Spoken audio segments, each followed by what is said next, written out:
शरारत दिल किस्त नंबर 3। हानि अब अपने कमरे में आ गई थी और दरवाज़ा बंद करने से पहले उसने एक यही बात सुनी थी। उसकी मम्मा और भी कुछ कह रही थी लेकिन दरवाज़ा बंद होने की वजह से आवाज़ नहीं आ रही थी। वो बेड के करीब आकर औंधे मुंह उस पर गिरी थी और अब रोने में मशगूल हो चुकी थी। अम्मी बस करें, आपका बीपी लो हो जाएगा। सानिया बाजी ने उन्हें खामोश करवाया क्योंकि वो जानती थी अब उसकी माँ तब तक चुप नहीं होगी जब तक हानि शादी के लिए मान नहीं जाती। हाँ, जिसकी औलाद ही ऐसी होगी उसका तो बीपी हमेशा लो ही रहना है। ये कहते हुए वो उठ खड़ी हुई और अब बर्तन समेट रही थी। अम्मी, आप उसे प्यार से समझाएं, वो मान जाएगी। अब अगर आप गुस्सा करेंगी तो वो बागी हो जाएगी और आपकी कोई भी बात नहीं मानेगी। सानिया ने आराम से अपनी माँ को समझाना चाहा। नहीं, इसे कैसे राज़ी करना है ये मैं अच्छे से जानती हूँ। और तुम जाओ, देखो उसे, वो रो रही होगी। चुप करवाओ उसे जाकर। सायदा बेगम ने पहले तो कुछ सोचते हुए कहा था और बाद में उसे हानि के पास जाने का कहकर खुद किचन में जा चुकी थी।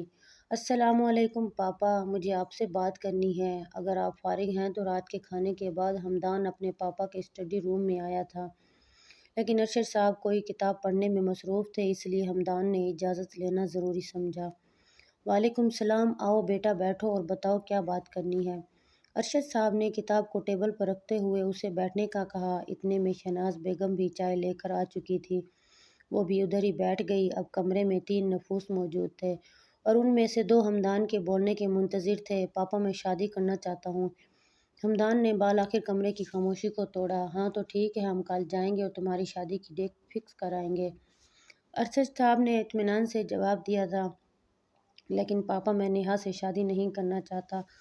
हमदान को अरशद साहब के इत्मीनान से कोफत हुई थी। जहाँ तक उसका ख्याल था उसकी मम्मा आज दोपहर को की गई हमदान की बात उन्हें बता चुकी होंगी, लेकिन वो सब कुछ जानकर अनजान बन रहे थे। तो बताओ किससे करनी है तुम्हें शादी? अरशद साहब का इत्मीनान अब भी बरकरार था और यही इत्मीनान हमदान को खटक रहा था। बाबा, मैं उसका नाम नहीं जानता, लेकिन आपको 2 दिन तक उसका नाम पता सब मिल जाएगा।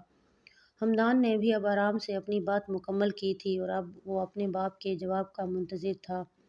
जिस लड़की का आप नाम तक नहीं जानते, आप उससे शादी करना चाहते हैं। मैं आपको मैच्योर समझता था, लेकिन आप अब भी बच्चे ही हैं। उन्हें हमदान की इस बात से हैरत हुई थी। बाबा, जब शादी हो जाएगी तो मैं उसके बारे में सब जान जाऊंगा। ज़िंदगी ने मैंने गुजारनी है, जब मुझे कोई मसला नहीं तो आपको भी नहीं होना चाहिए। हमदान ने बिल्कुल नॉर्मल तासुरात के साथ अपनी बात मुकम्मल की थी। ठीक है, आप मुझे उस लड़की का एड्रेस ला दें, बाकी का काम मैं खुद ही कर लूँगा। लेकिन अगर मुझे वो लड़की अच्छी ना लगी तो आपकी शादी नेहा से ही होगी। अरशद साहब अपनी बात मुकम्मल कर चुके थे, लेकिन उनकी बात सुनकर शहनाज बेगम के चेहरे के तासुरात तब्दील हुए थे। शहनाज बेगम का ख्याल था कि वो उस रिश्ते के लिए नहीं मानेंगे, लेकिन यहाँ तो वाकई काया ही पलट थी। अम्मी, हानि दरवाज़ा नहीं खोल रही। सानिया पहले भी कई मरतबा हानि के कमरे का दरवाज़ा बजा चुकी थी, लेकिन वो मोहतरमा तो दरवाज़ा ही नहीं खोल रही थी। पहले तो वो आराम से वापस आ गई थी, लेकिन अब दोपहर से शाम हो चुकी थी। अब वो कमरे से अभी तक बाहर नहीं निकली थी और तो और उसने सुबह से कुछ खाया भी नहीं था। और अब सानिया अपनी माँ को बता रही थी। साहिदा बेगम ने दोपहर को तो गुस्से में हानिया को डांट दिया था, लेकिन अब उन्हें भी हानि की फ़िक्र हो रही थी। हानि बेटा, दरवाज़ा खोलो। अच्छा ना, आखिरी बार मम्मा की बात मान लो। मम्मा अब तुम्हें नहीं डांटेंगी। प्लीज़ बेटा, दरवाज़ा खोलो। साहिदा बेगम मुसलसल दरवाज़ा बजा रही थी और साथ ही साथ हानि को आवाज़ें भी दे रही थी। हानि जो रोते रोते ही सो गई थी, अब उसकी आंख मुसलसल दरवाजे पर होती दस्तक से खुली थी। पहले तो उसने इग्नोर किया क्योंकि उसके सर में बहुत दर्द हो रहा था और वो खुद में उठने की हिम्मत पैदा नहीं कर पा रही थी। लेकिन साहिदा बेगम की आवाज़ ने उसे उठने पर मजबूर किया था। उसने अपनी मंदी मंदी सी आंखें खोली थी और खुद में हिम्मत पैदा करती दरवाजे की तरफ बढ़ी थी और उसने दरवाज़ा खोल दिया था और बगैर किसी की तरफ देखे वो वापस अपने बेड पर आकर बैठ गई थी। जैसे ही दरवाज़ा खुला था, साजिदा बेगम जल्दी से अंदर आई थी। अब वो हानि के सामने खड़ी थी, लेकिन हानि ने अब भी उनकी तरफ नहीं देखा था। आओ बेटा, खाना खा लो, तुमने सुबह से कुछ नहीं खाया। हानि की अम्मी ने प्यार से हानि को कहा था। नहीं खाना मैंने खाना, और वैसे भी आपको क्या फ़र्क पड़ता है मेरे होने ना होने से? हानि ने बज़ाहिर तो चीखते हुए कहा था, लेकिन उसने आवाज़ आहिस्ता ही रखी थी। वो कभी भी अपनी माँ से गुस्से से बात नहीं करती थी, चाहे वो उनसे कितनी ही नाराज़ क्यों न हो। فرق پڑتا ہے میرا بیٹا، فرق پڑتا ہے۔ ہانی کی بات پر سائدہ بیگم نے اسے اپنے ساتھ لگاتے ہوئے کہا تھا، ایک ماں کے لیے اس کی اولاد ہی تو ضروری ہوتی ہے۔ میں جانتی ہوں کہ تم مجھ سے دوپہر والی بات کو لے کر ناراض ہو، لیکن میں اس وقت غصے میں تھی بیٹا، اور غصے میں تو میں کچھ بھی بول جاتی ہوں۔ آپ کو تو پتہ ہے نا میں آپ سے کتنا پیار کرتی ہوں، اور رہی بات آپ کی شادی کی تو بیٹا اب آپ بڑی ہو گئی ہیں۔ اگر اب آپ کی شادی نہیں کروں گی تو کل کو لوگ کہیں گے کیسی ماں ہے، بیٹی بڑی ہو گئی ہے اور شادی ہی نہیں کر رہی۔ لوگ سوچیں گے تو میں آپ کی نوکری کی لالچ میں آ کر آپ کی شادی نہیں کر رہی، اگر شادی کر دی تو تنخواہ سے ہاتھ دھو بیٹھوں گی۔ بیٹا میں لوگوں کے منہ بند نہیں کروا سکتی، آپ کیا چاہتی ہو؟ اب میں اس عمر میں لوگوں کے طعنے بھی برداشت کروں؟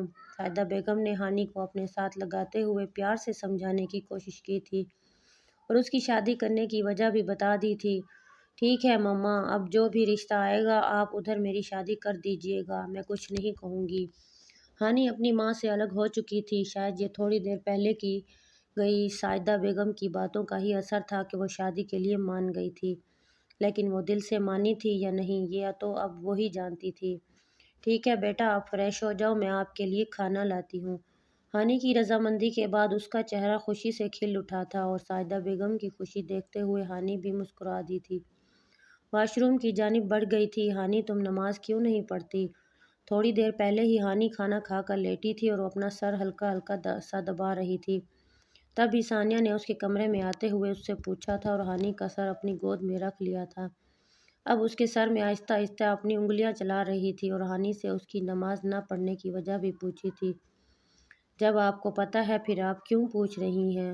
ہانی نے بند آنکھوں سے ہی جواب دیا تھا، میری پیاری سی بہن تم نماز پڑھنا شروع کر دو، تمہاری ساری پریشانیاں خود بخود حل ہو جائیں گی۔ تم اپنے کاموں میں اللہ سے مدد مانگو، تم اللہ کو اپنا ساتھی بنا لو، پھر دیکھنا اللہ تمہاری قسمت ہی بدل دے گا۔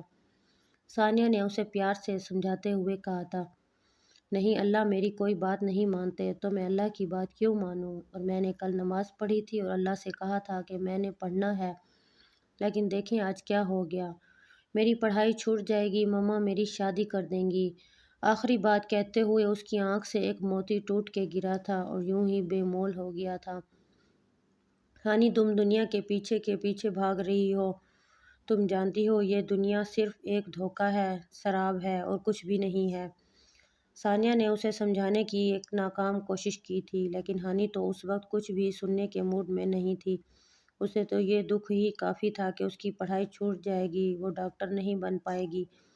میں نے کچھ نہیں سننا، آپ لائٹ آف کر دیں، میں نے سونا ہے، ہانی نے آرام سے اسے کہا تھا اور اپنا سر ثانیہ کی گود سے ہٹا کر تکیے پر رکھ لیا تھا اور آنکھیں موند گئی تھی۔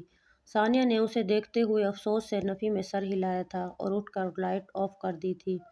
رات کو ہانی کتنی ہی دیر بے آواز روتی رہی تھی اور پھر اسے کب نیند آئی پتہ ہی نہیں چلا۔ کیا ہوا تمہارا منہ لال کیوں ہو رہا ہے؟ مشل نے ہانی سے پوچھا تھا جو جلدی جلدی قدم اٹھاتی آگے بڑھ رہی تھی۔ ہانی آج 2 دن بعد کالج آئی تھی کیونکہ 2 دن پہلے ہوئے ہنگامے اور مسلسل رونے کی وجہ سے اس کی طبیعت خراب ہو گئی تھی، اور آج جب وہ کالج میں داخل ہو رہی تھی تو اسے محسوس ہوا کہ کوئی اسے دیکھ رہا ہے۔ جب اس نے ادھر ادھر دیکھا تو اس نے ایک 25-26 سالہ شخص کو خود کو تکتے پایا۔ جیسے ہی ہانی نے اس شخص کو دیکھا فوراً ہی اس شخص نے ہانی کو آنکھ مار دی۔ پہلے تو ہانی کا دل چاہا کہ وہ اس شخص کا منہ توڑ دے، لیکن وہ صبح ہی صبح کسی بھی ایرے گیرے کے منہ نہیں لگنا چاہتی تھی، اس لیے وہ غصے سے اس شخص کو آنکھیں دکھاتی کالج میں داخل ہو گئی، لیکن غصے کی وجہ سے اس کا پورا چہرہ لال ہو چکا تھا۔ تمہیں پتہ ہے آج جب میں کالج آ رہی تھی تو ایک آدمی مجھے گھور گھور کر دیکھ رہا تھا۔ جب خواب اور ذمہ داریاں آمنے سامنے ہوں تو جیت ہمیشہ خوابوں کی نہیں ہوتی۔ اس انجان شخص کے بارے میں آپ کا کیا خیال ہے؟